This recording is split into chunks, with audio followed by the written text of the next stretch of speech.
Halo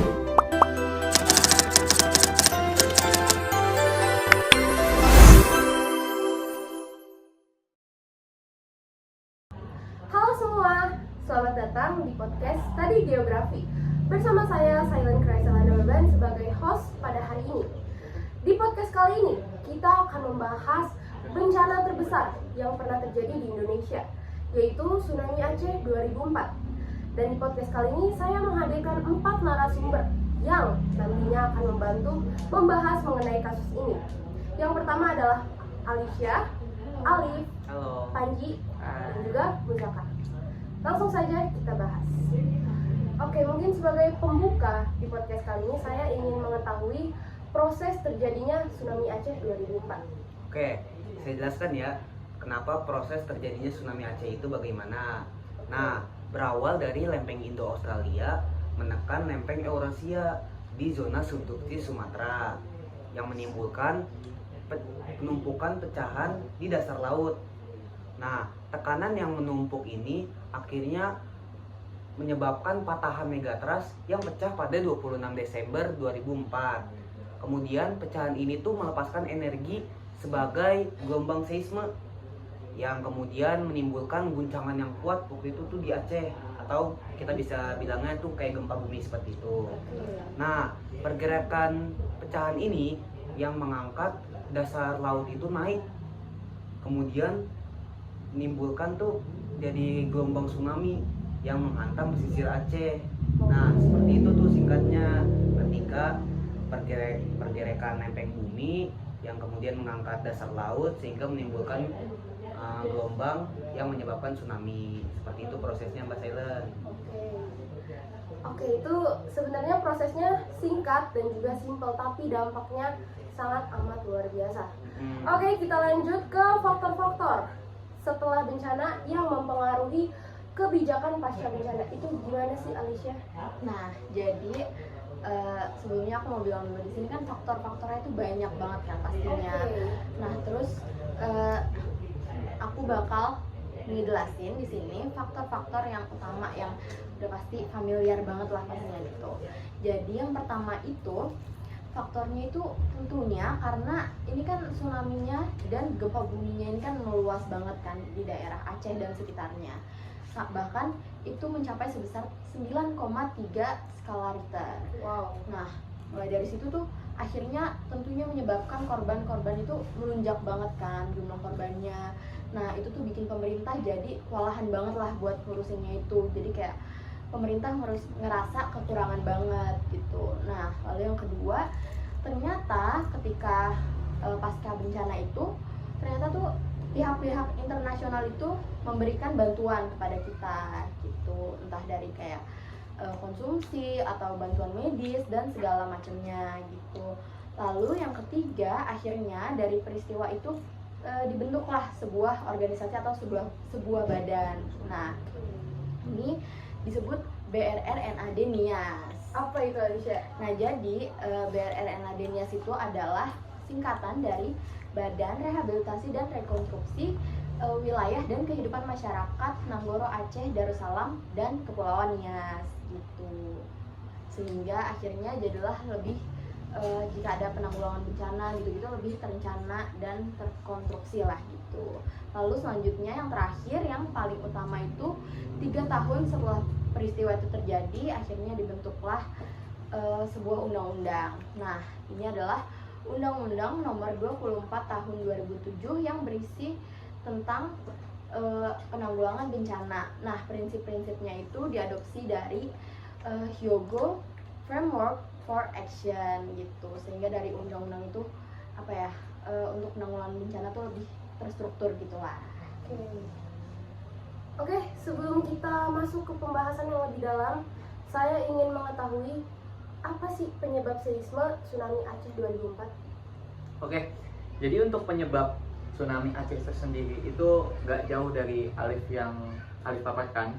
Jadi penyebabnya ini karena adanya gempa tektonik yang ada di sekitaran kawasan Aceh, yang dimana adanya aktivitas pergeseran lempeng tektonik antara lempeng Indo-Australia dengan lempeng Eurasia. Jadi secara singkat, lempeng Indo-Australia ini masuk ke dalam lempeng Eurasia seperti itu. Jadi bisa dibilang penyebab tsunami Aceh ini karena adanya gempa tektonik seperti itu. Oke, kalau kita udah membahas penyebab, tentu akan ada dampak. Nah, untuk dampak jangka panjang tsunami itu bagaimana, Panji? Kalau untuk penyebab jangka panjang dari tsunami Aceh itu sendiri, itu ada kerusakan infrastruktur. Lalu yang kedua juga adanya relokasi dan perubahan tata ruang pada wilayah Aceh tersendiri. Lalu yang ketiga ada perubahan sosial. Jadi untuk kehidupan masyarakat yang ada di wilayah Aceh itu akan benar-benar berubah drastis seperti itu. Oke, tadi kita sudah membahas proses, faktor-faktor, penyebab, dampak, dan yang terakhir yang sangat penting itu mitigasi setelah bencana terjadi. Itu bagaimana, Muzaka? Nah, ini yang paling penting nih. Yang paling penting itu Oke. ada TEWS. Apa itu? Tsunami Early Warning System. Oke. Nah, ini sistem peringatan dini buatan Indonesia yang digunakan untuk mendeteksi potensi tsunami secepat mungkin. Nah, selanjutnya itu ada bisa pendidikan kebencanaan di sekolah. Sosialisasi gitu. Iya gitu. Terus ada apa? Pembangunan dan rekonstruksi pesisir itu. Terus ada pembangunan museum Tsunami Aceh sebagai pusat edukasi. Dan yang paling penting itu kalau udah terjadi gempa nih di daerah pantai, kita tuh langsung evakuasi diri sendiri. Iya. Jangan nunggu peringatan dulu, jangan nunggu peringatan dari BMKG, dari tim SAR apa, itu jangan nunggu. Jadi kita harus bergerak sendiri lah. Ya. Oke, gitu ya. Oke, teman-teman, kita udah membahas 5 poin ya. Berarti sekarang tadi proses, faktor, penyebab, dampak, dan yang terakhir adalah mitigasi. Nah, teman-teman, jika kalian ingin mengetahui bagaimana sih kondisi pada saat tsunami Aceh itu terjadi, kalian bisa menonton sebuah film yang berjudul Hafalan Salat Delisa. Nah, teman-teman di sini ada yang tahu nggak film itu? Gimana filmnya? Aku lumayan tahu sih. Tahu. Nah, boleh dong kasih tahu sedikit itu apa isi dari filmnya? Itu. Siapa yang jawab? Bebas. Ayo. Oke, kalau dari aku sih, setahu aku ya, film itu tuh bercerita tentang ada seorang anak yang bernama Delisa, yaitu mendapatkan tugas dari gurunya yaitu sebagai hafalan sholat. Nah, yang kita tahu itu kan sholat itu harus khusyuk tanpa keganggu apapun. Nah, ketika si Delisa ini lagi sholat, tiba-tiba itu terjadi tsunami Aceh. Nah, dia lagi sholat terus dihantam sama tsunami seperti itu. Nah, alhamdulillahnya dia itu masih selamat, tapi dalam keadaan kakinya itu pincang seperti itu. Itu kekuatan sholat itu. Dia walaupun lagi sholat dihantam tsunami, dia masih bisa hidup. Alhamdulillah. Luar biasa ya. Kalau kita memang berteguh pada iman kita, pasti apapun yang terjadi dalam kehidupan kita akan selalu ada Tuhan yang menyelamatkan dan menolong kita. Iya. Oke teman-teman, jadi sekian podcast dari Study Geografi pada kesempatan kali ini. Semoga podcast ini dapat bermanfaat dan juga membantu teman-teman Amin. dalam memahami kesiapsiagaan bencana yang mungkin akan terjadi, tapi semoga ini tidak akan terjadi ya Iya. teman-teman. Yang penting kita waspada aja Oke, dan betul. selalu mencari cara menyelamatkan diri dan keluarga-keluarga yang kita sayangi. Oke.